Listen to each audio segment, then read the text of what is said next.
Hugh Dancy. Hi. Good evening. Thank you for coming out today. Are we ready to geek out on Hannibal with these Fannibals? I am. Excellent. Maybe in a bit. But thank you. You bought 2. That's so kind. So season 2 ended with your character getting literally gutted. Yeah. Seeing Abigail have her throat slit in front of him. Mm-hmm. There was a lot of blood, and I'm always curious, from a practical level, what is that like? Like, how much blood are you experiencing, and for how long? Well, an awful lot of blood. I don't think it's giving anything away to say that we revisited that scene in this season. Yes. And eventually they had to rip the floor of that set up because there had been so much blood so many times that it had gone moldy. It's immense. Yeah. What is that like for you as an actor? Do you compartmentalize and think like, I'm not going to think about this, or does it help you to live in that moment? It's not upsetting. I've been covered in blood so many times on this show that the worst that can happen is that it dries and is uncomfortable. But that scene, filming that scene with Abigail, with Casey, and with Maz was surprise. I mean, it was a long and difficult scene to shoot, just technically, and it was a difficult scene to shoot. It was tough. It was grimmer than I think any of the other more ornate elements of the show were. Right. When you saw the episode 2, season 3 script and realized you were revisiting that, did you have to reshoot a lot of what went down, or were they able to use some of the prior footage? Actually, when we got there on the day, I think this is sometimes the case that Vincenzo, who was directing that episode, was like, right, now we're just going to reshoot that bit when you watch her get her throat cut. I was like, no, that's not. It's tea time. It's not throat cutting time. We kind of reapproached it more clinically and technically, and yeah, they used the other stuff which you have to build up to. They were able to reuse from last season. And what do you do when a scene like that is over? Have a beer. No, that's what we did. Really? Does everyone partake? Just me and Maz. Okay. Yeah. Excellent. Well, we saw here in this trailer, we see your character saying, "I forgive you," mm-hmm. which seems a little incongruous given what happened at the end of season 2. And I wonder, do you want to tease a little bit about what does that even mean? I mean, you're not a forgiving man, obviously. Well, I think, what does it mean exactly? It connects to Hannibal forgiving me. As he stands over me in the kitchen and he says, I forgive you, Will. Then he cuts Abigail's throat and says, maybe you'll find peace in your mind palace, and then he walks off. I think this season, in the next few episodes, I know that some of you, maybe most of you, will have seen the first episode by now. The second, third, fourth episode, it has a kind of looping, circular narrative that we go back, we move forward, we go back again,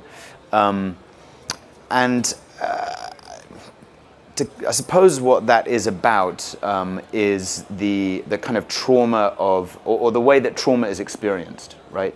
That if you've been through a terrible, terrible experience, you do relive it, you revisit it. And I think that's what's happening to Will and everybody else. Eventually I don't think I'm giving anything away from, you've seen the trailer, like he sets off after Hannibal. But I don't think he's heading off to forgive him or to attack him or to apprehend him or whatever. He's just going with his mind as a blank slate. Almost just to allow himself to see what happens, and what happens in the moment there is that he discovers some kind of forgiveness.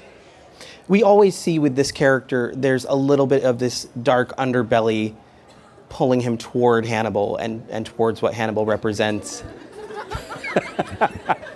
Yes. Maybe that was subliminal word choice there.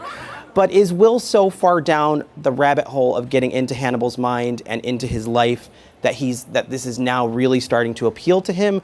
Or do you view it as he's using this olive branch because it's the only weakness Hannibal has, and that weakness might be the only way to catch him. No, I truly don't think he's setting out to catch Hannibal, or even necessarily knows why he's setting out. But I think that in being gutted and literally opened up, and something is released from him, and I mean, you see almost the final image in the last episode of the second season is the stag lying there, also kind of bleeding out.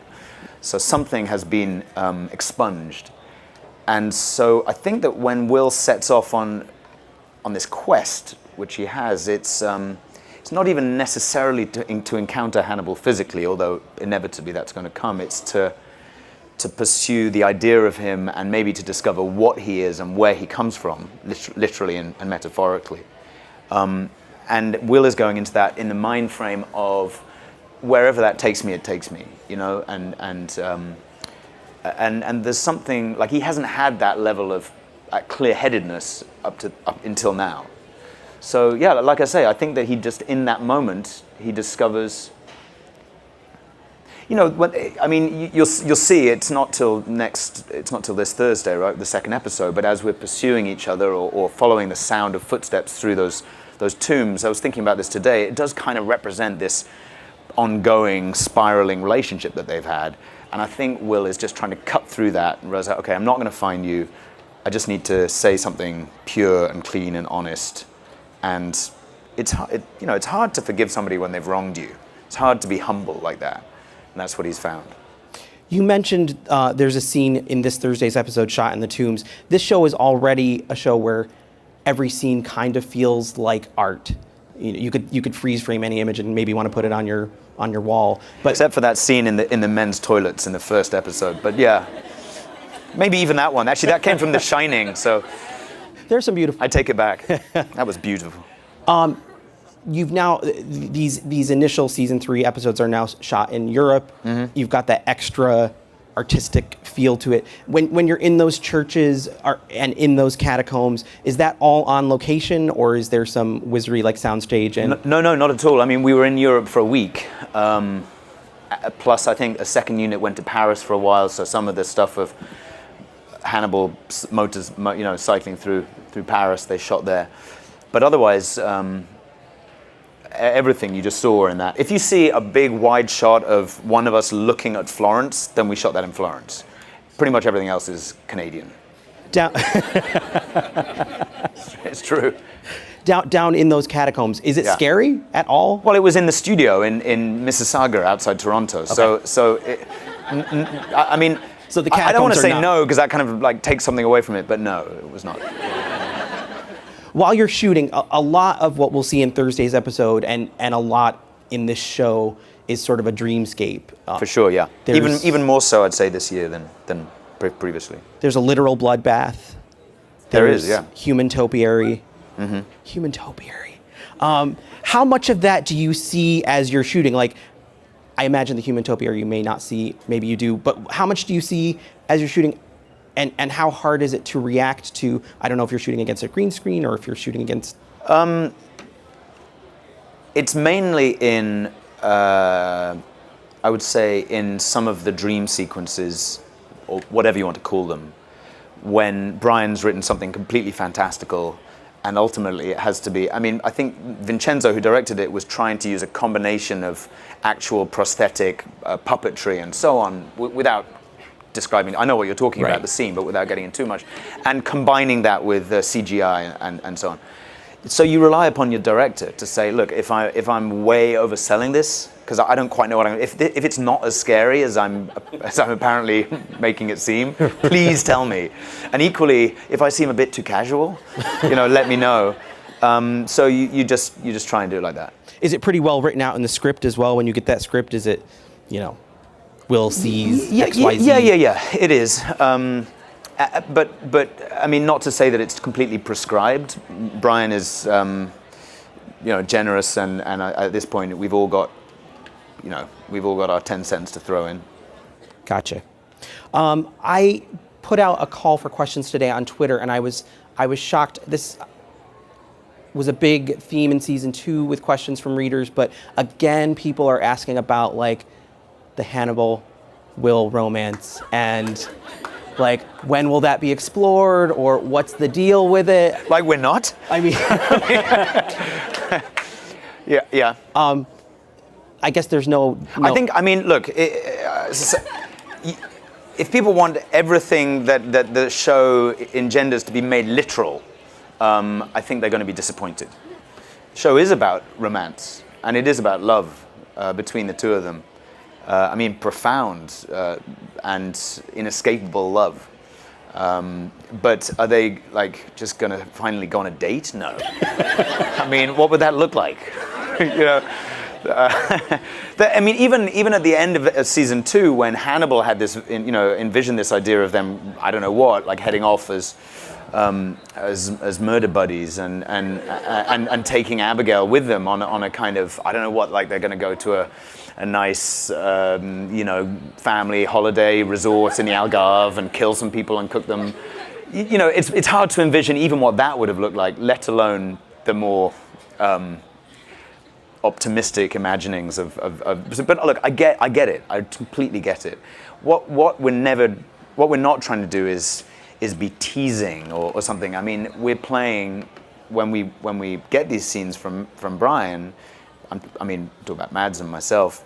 First of all, trying to understand what beneath that kind of dense poetic writing, to kind of find what the emotional undercurrent is, because that's the key to understanding Brian's writing and doing justice to it.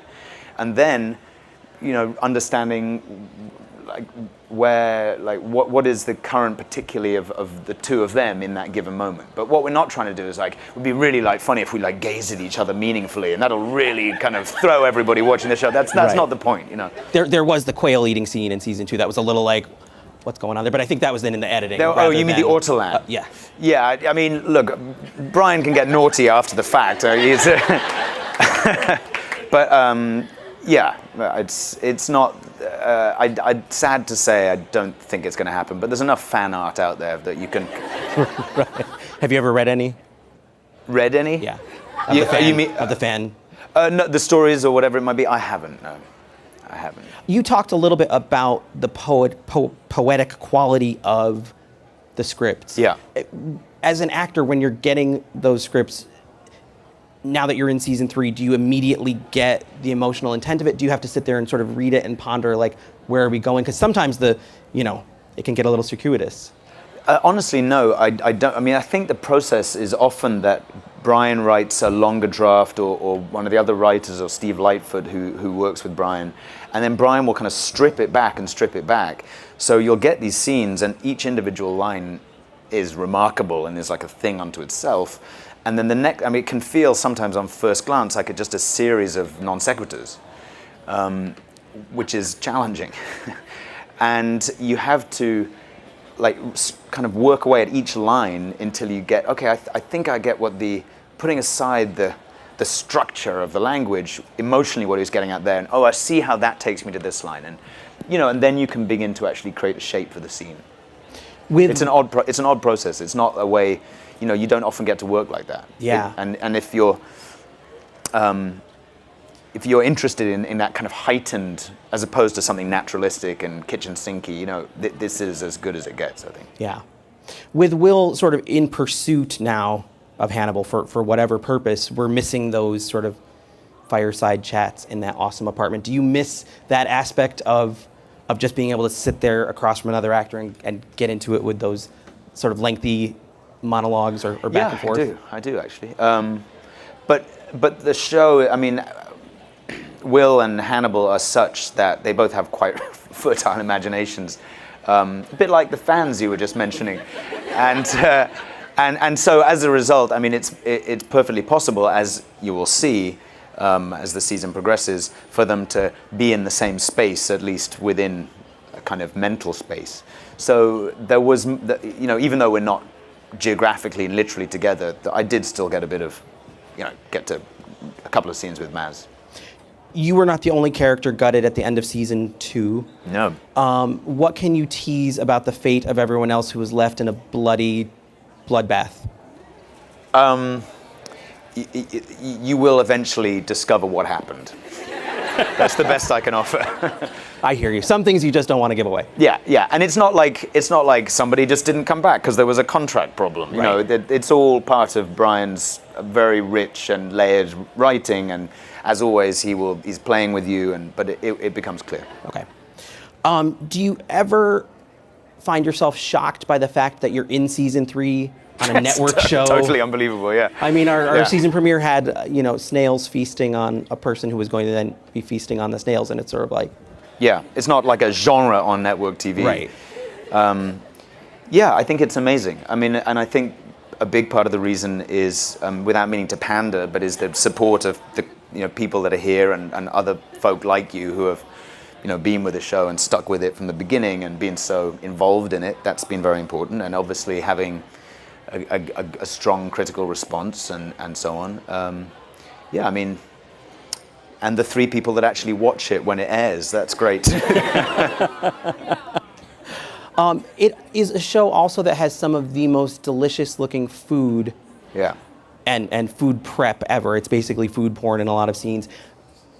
Does that ever make its way to like the craft services table? Do you guys ever partake? I did. I was on set towards the end of the season, and Mads and Lawrence were shooting a scene. I don't know why I was there, but Janice, who prepares all the food, said, "Oh, Hugh, I have some frog's legs. And would you like one?" And I said, "Yeah, I would actually. I'm intrigued. I haven't had frog's eggs." So we all had some frog's eggs. And I said, "Well, Janice, I'm sorry that we're eating the food that you're going to be using for the scene." And she said, "Oh, no, I just cooked some frog's legs." So it's a foodie environment. If you're on a show where somebody just happens to cook frog's legs for people, then it's an unusual situation. You might as well roll with it. Yeah, you go with it. Did watching the show at all, especially the first 2 seasons, affect your appetite or your craving for sort of intricate looking food? I have always been quite an adventurous eater and a carnivore. I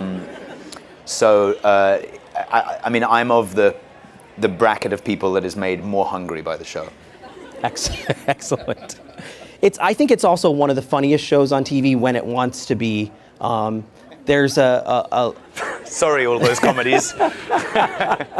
It is funnier than a lot of network comedies, come to think of it. But there's a great like Lucy and Charlie Brown line in episode 2. What's it like when you're going through the script and you find one of these little Oh, it's great. gems? I mean, particularly for me, because I mean, my line is that I actually think Will is quite funny. He's just having a really, really unfunny time in his life. But every so often you see like some element of Brian's humor or cultural reference, like I know the one that you're referring to will pop up, and like I was in the first episode of the first season when he's kind of having a bit of a meltdown, and he's in the bathroom, the men's bathroom, and Jack storms in and says, "What are you doing in here?" And he says, "I like the smell of urinal cake." I always thought that was, where the hell did that come from? But I get 1 or 2. We also have Bedelia du Maurier now on this European vacation very as much. well. Is your character going to connect or interact with her at all? We've seen them have brief glimpses of whispered things in the psych hospital and whatnot. Yes. but throughout the season, in fact, somewhat in the first half, as I think people know. In the second half, we get into Red Dragon. Yes. Bedelia is still a factor in that part of the season, and I will interact with her then. If you had to tease it in 5 words what that interaction is like, or give 5 words that might tease it. Who's therapizing who? That's 3 words. Those are 3 good words, though. I owe you 2 words. We know you're getting a time jump midway through the season. Yeah. And exploring some scary... Is therapizing a word? What is the word? You see? Who's providing therapy to whom? Yeah, counseling. No, it's not so good though. It's analyzing. That's it. Yeah. There you go. Thank you. How scared should we be prepared to get in that second half? Is there a character as scary or possibly scarier than Hannibal as far as you're seeing I think Dolarhyde is terrifying. I mean, as a creation, like if you read that book, as I'm sure some of you have, he's he's a terrifying character, and what he lends himself to so much is what Brian has created in in the first 2 seasons, which is that visual poetry and that visual imagery. I mean, that's where Dolarhyde lives. He's living with a dragon, on his back and in his head. So I think that we get to explore that very fully. The other thing about Dolarhyde, though, which I just don't think you can necessarily get to the heart of this if you don't have the amount of time that we had. In other words, in a movie format, is the kind of weirdly appealing quality to him, which is the part of him that's trying to stop, and the part of him that you feel sympathy for, and the part that Will kind of realizes is still alive and could potentially be reached. So there's that too. This is probably not as beautiful a dreamscape as some of Hannibal's murders. How do you handle that in the context of a network show? You mean Dolarhyde? Yeah. Well, there's still something very ritualistic about it. I would say that probably our depiction of it is a little bit more elevated than it would have sounded in the books. But even in the books, mirrors, so on and so forth, there's a lot of very visual stuff there. And obviously the Blake obsession is very rich and is mined to a large degree in the second half of the show. We're also seeing your character somewhat be reinvented as a family man in the second half of this season. Maybe not quite as golly gee as I made it sound, but what has that been like, exploring a fairly different aspect of this tortured person we've seen for all this time? Well, it's difficult because, I mean, it's a 3-year time jump, and obviously what'll happen is that that 3 years will take place between one Thursday and the next Thursday, and then there you are, and I'm married. And it's like Vegas or something happened. But luckily, I mean, luckily for me and luckily for everybody on the show, Molly was played by an actress called Nina Arianda, who I know and have worked with on Broadway and is a good friend of mine, and that was incredibly valuable because we were already at several stages down the line, and we were able to have that conversation about who are these two people. You don't have a lot of time to show it. I mean, pretty much I get sucked back in almost immediately. So, I would have loved, I mean, in a different, if we had all the time in the world and you could have a 3-episode arc of just understanding what Will's life was there, but it's not, it's more like a few scenes. So Nina and I had talked about that, and they're not newlyweds, they're not young lovers, they're both damaged people who've discovered each other and are kind of holding each other, Excellent. Speaking of jumping right in, we do have a clip. We do have a clip, I am told that the trailer was not all you're getting, so do you want to cue up what we're going to see? Well, this will take place, you'll see this early on in this Thursday's episode, in the second episode. This gives you a sense of what I was talking about, the kind of the circularity of the way we dip backwards and forwards in time in this first few episodes.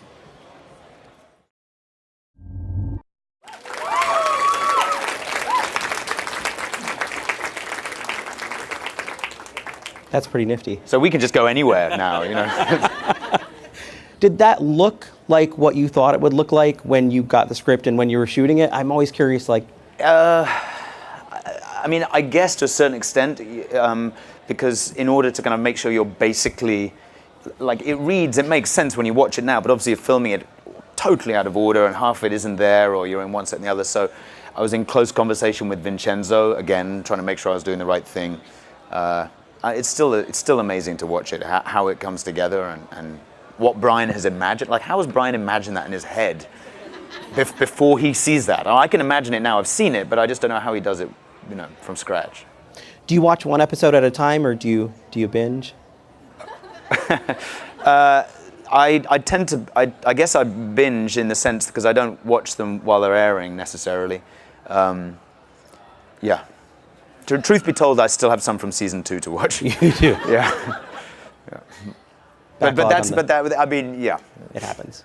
It happens because I started watching when we started filming season 3, and then we got into that, and I was in season 2 anyway, Right. So I kind of called a halt, and now I need to catch up. Does it affect your process at all to watch that and you just need to put it aside, something that happened previously? It wasn't that. It was more just being busy. Gotcha. Yeah. And when we were talking a little bit about the shift in character in the second half of season 3. Do you do anything differently in terms of physicality, in terms of how you dress, in terms of how you prepare to get in touch with a new chapter in this character's life? I mean, how a dress, sure. I don't think that that he's carrying himself differently exactly, but yeah, you try and demarcate that as much as possible. I mean, my costume, actually in this season, I think Mads' costumes change a bit more frequently. Mine too, but there's only so much leeway there. And do we still have dogs in the mix? Yeah, actually. Not for a while. Taking dogs around Europe is really difficult. But then they come back, yeah. People love the dogs. Yeah, apparently. Hi. Hi. So last year I was here too, and I asked if Will could forgive Hannibal for putting him in jail and giving him encephalitis. But I didn't realize it would be an annual question. But I think we covered that. So I guess my question is, we kind of see them missing each other. So in season 1, Will thinks Hannibal is his friend and Hannibal's lying to him. And in season 2, Hannibal thinks Will's going to run away with him and Will is lying to him. And then there's this internal conflict between them. So are they ever going to same page like this season? Is the conflict going to come externally and like push them together instead of pushing them apart for a second? Yeah, I think in a way that they meet each other at a certain point in this season, and like the scales have been lifted from their eyes, both of them, and they're particularly for Will, because it's, even though Hannibal has been, and he says at the end of season 2, right, I showed you, I let you see me. And he, for probably the first time ever, has done that and made himself vulnerable as a result. But it's one thing to see Hannibal in the present, it's another thing to understand him. And what Will's trying to do in this season is be ready to meet Hannibal, not only knowing who he is, but maybe understanding what he is. So yeah, to a certain degree. I mean, I'm not going to say that it works out well, but yeah. Hi. Hi. My favorite show, and your performance is a huge part of it, so thank you.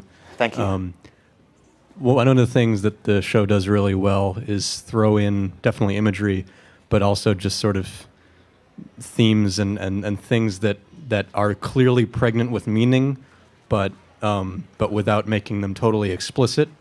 In addition to, of course, being explicit in meaningful ways about other things, so it balances out. And usually I love that. I always love it. But one thing I've just been really curious about, when you kill Garrett Jacob Hobbs in the first season, he looks at you and says, "See," and that's something that comes back. But what does that mean? And that's why you've continued to watch the show. Yes. But if I tell you, then you'll stop watching the show. Well, I think that's a good question. I think there's something about Garrett Jacob Hobbs having, he's lived like Hannibal in a way, a totally hidden life. Except unlike Hannibal's inner life is his real life, and he's hiding in plain sight. Garrett Jacob Hobbs is really disguised as this family man, as a father, and but underneath, obviously not far underneath, there's this swirling black mass, And I think that in part that's what continues to play out, the fact that's true for Will, and it's maybe that in that moment of connection between Will and Garrett Jacob Hobbs that there is again a mutual recognition, as the show is often about mutual recognition, right? But I mean, that's not to say that it means that every time it comes up. When Will is shot in the season finale of the first season in the same kitchen, and I say to Jack, you see, it's obviously I'm trying to communicate something about Hannibal. So yeah, I don't know if that helps, but okay. Hi. Hi. I was fortunate enough to come to the set last year. I don't know if you remember, but thank you again for that. my question is, Will was always like psychologically damaged, and then as last season went on, he became stronger and stronger and more confident, and then at the end he got gutted. So, Yeah. so when this starts out again, is this going to be a setback for the character as far as that he's psychologically torn again, or is he just going to become more confident and fierce, to go after Hannibal? I mean, will there be kind of a build-up again that he has to go through, or is he all... I think that, the first thing is that, although, yes, it's true in a sense, Will became stronger in the second half of the season, and less passive.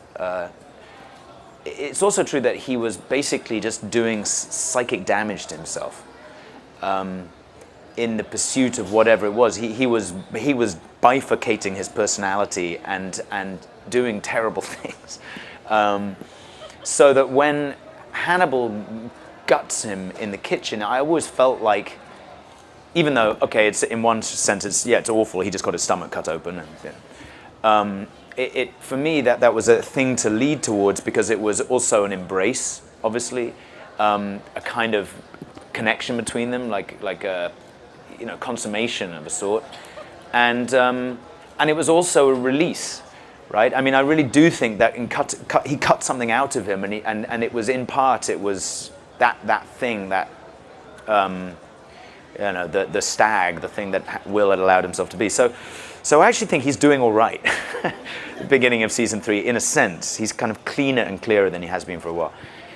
In answer to the second part of your question, I regretfully have to come to the conclusion now that it's never going to end up that well for Will. But he's at least going into it with a clearer mind. Given the obsessive nature of both the show and the fans, I'd like to ask you a little bit about some of the other aspects of your career, because you've done Broadway, you've done a lot of interesting independent films.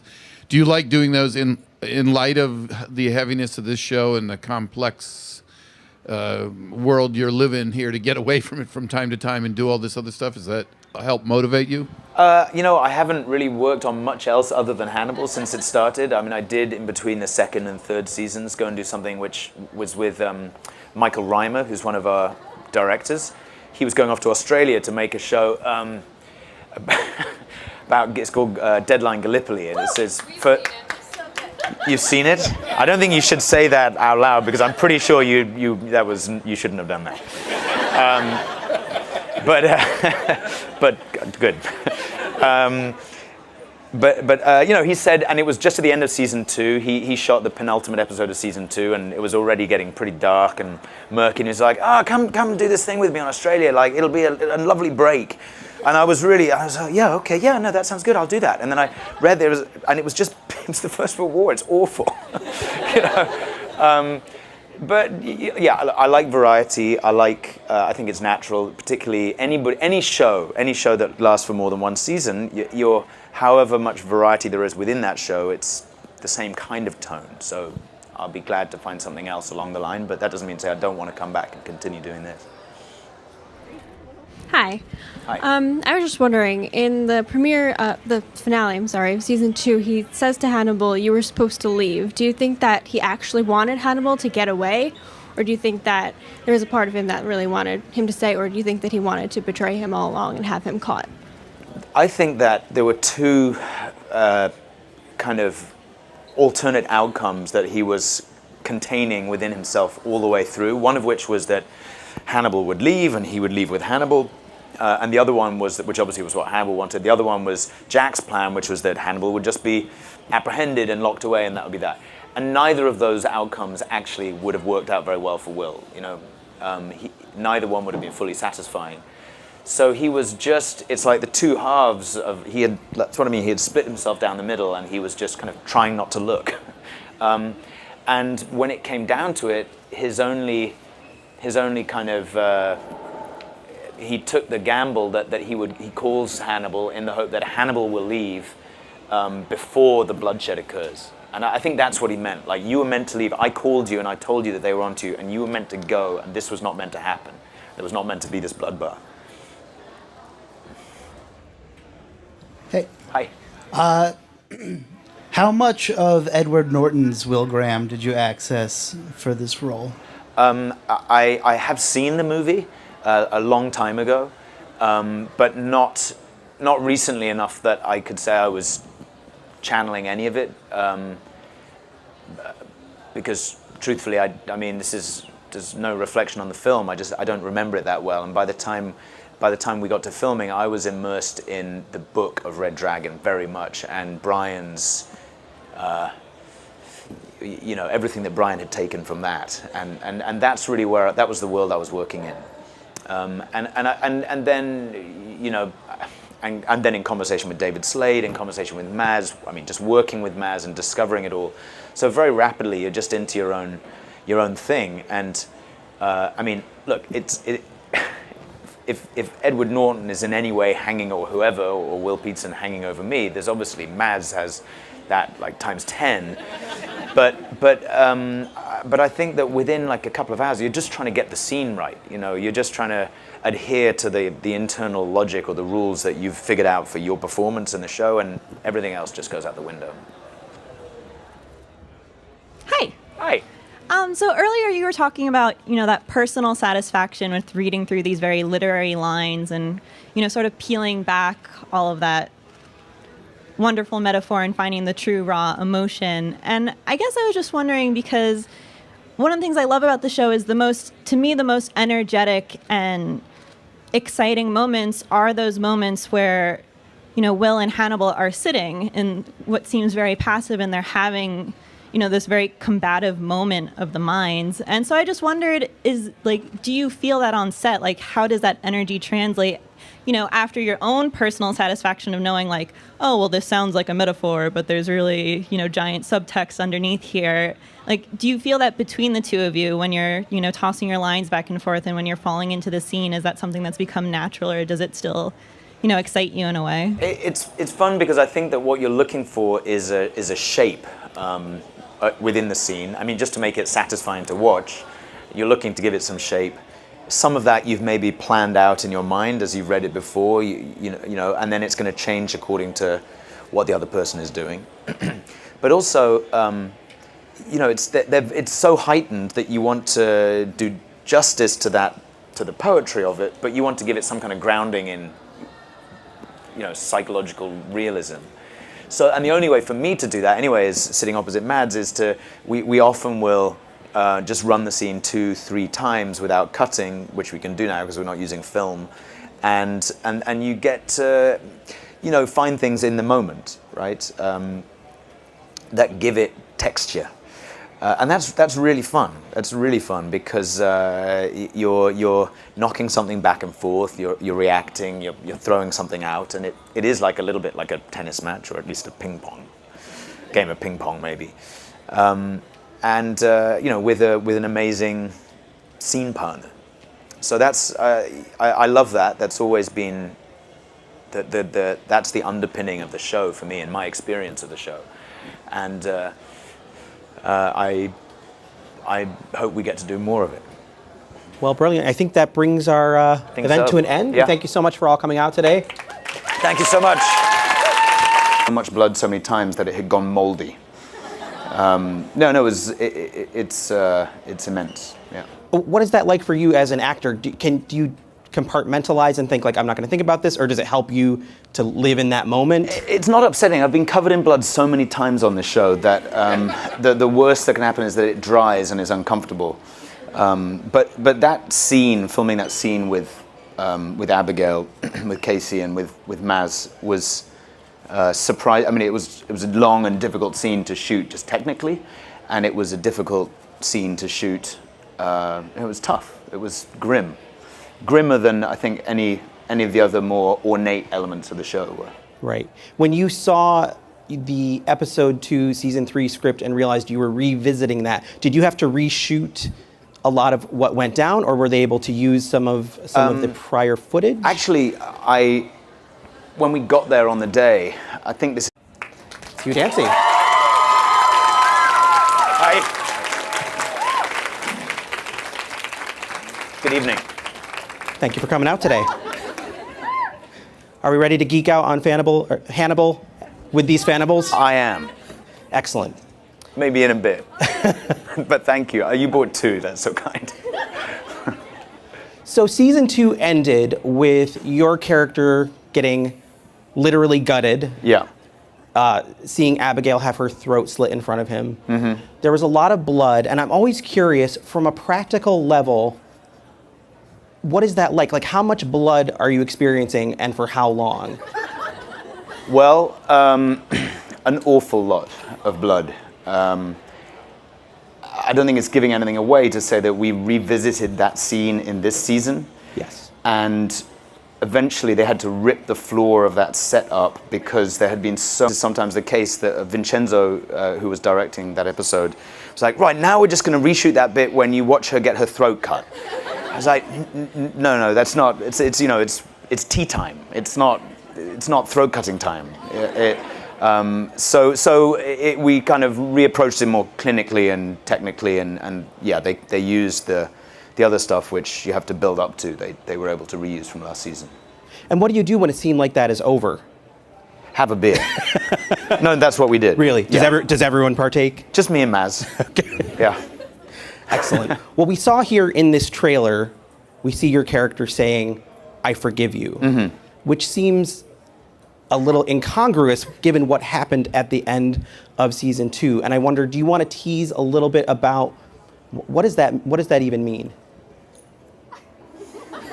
I mean, You're not a forgiving man, obviously. Well, I think, what does it mean exactly? It connects to Hannibal forgiving me. As he stands over me in the kitchen and he says, I forgive you, Will. Then he cuts Abigail's throat and says, maybe you'll find peace in your mind palace, and then he walks off. I think this season, in the next few episodes, I know that some of you, maybe most of you, will have seen the first episode by now. The second, third, fourth episode, it has a kind of looping, circular narrative that we go back, we move forward, we go back again. I suppose what that is about is the kind of trauma of, or the way that trauma is experienced, right? That if you've been through a terrible, terrible experience, you do relive it, you revisit it. And I think that's what's happening to Will and everybody else. Eventually I don't think I'm giving anything away from, you've seen the trailer, like he sets off after Hannibal. But I don't think he's heading off to forgive him or to attack him or to apprehend him or whatever. He's just going with his mind as a blank slate, almost just to allow himself to see what happens. And what happens in the moment there is that he discovers some kind of forgiveness. We always see with this character, there's a little bit of this dark underbelly pulling him toward Hannibal and towards what Hannibal represents. Yes. Maybe that was subliminal word choice there. But is Will so far down the rabbit hole of getting into Hannibal's mind and into his life that this is now really starting to appeal to him? Or do you view it as he's using this olive branch because it's the only weakness Hannibal has, and that weakness might be the only way to catch him? No, I truly don't think he's setting out to catch Hannibal.